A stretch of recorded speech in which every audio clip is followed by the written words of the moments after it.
Hello Panyasa Voice Box, ojuli wa mtsogolo wa dziko lino olemekezeka Dr. Michael Usi akulankhula mopanda mantha wauza anzathu a chipani cha Malawi Congress Party kunena kuti dziko linolo chilungamo chake ndicho kuti mbomamo muli nyansi, muli zinthu zofunika kuti zikonzedwe. Nde wina wake akamalankhula kuti tikonze zinthu sizabwino kuti wina akadzima pachulu nkumaopsezana ayi. Kolo mwaopsezi kuti akapita ku Lilongwe mukachita chipongwe akuti iwo ndithu alibe mantha ena aliwonse akhoza kuyenda wapansi kuchoka ku Blantyre kuchoka kwina kulikonse ndikukafika ku Lilongwe chifukwa kuti samachita mantha. Kulankhula tumeneko kwa Dr. Michael Usi lero Panyasa Voice Box ndipo akamaliza timati mungotoza maganizo ano in the comment section below. Pompano Panyasa Voice Box.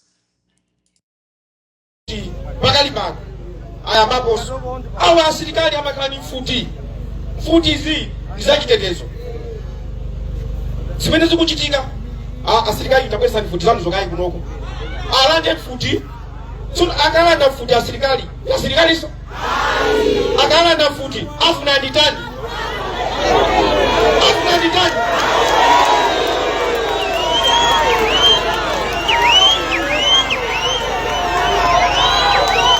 ndiye akumanira kuti timbane akulina kuti amene iyi timpweteke amene iyi ku Lilongwe asabwere ndati netta kuyenda kuchokera pano basi ukafika ku Lilongwe konko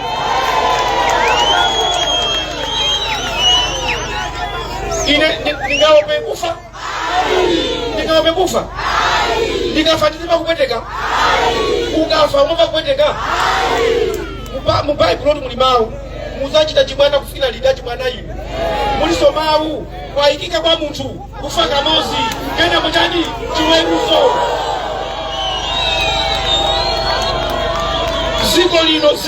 ziko lino chikafuna kukonza osamaopsezana iyayi osamaopsezana olo akanipa andija anditafuna ndiye ndifuna kuti panopo wina wache wako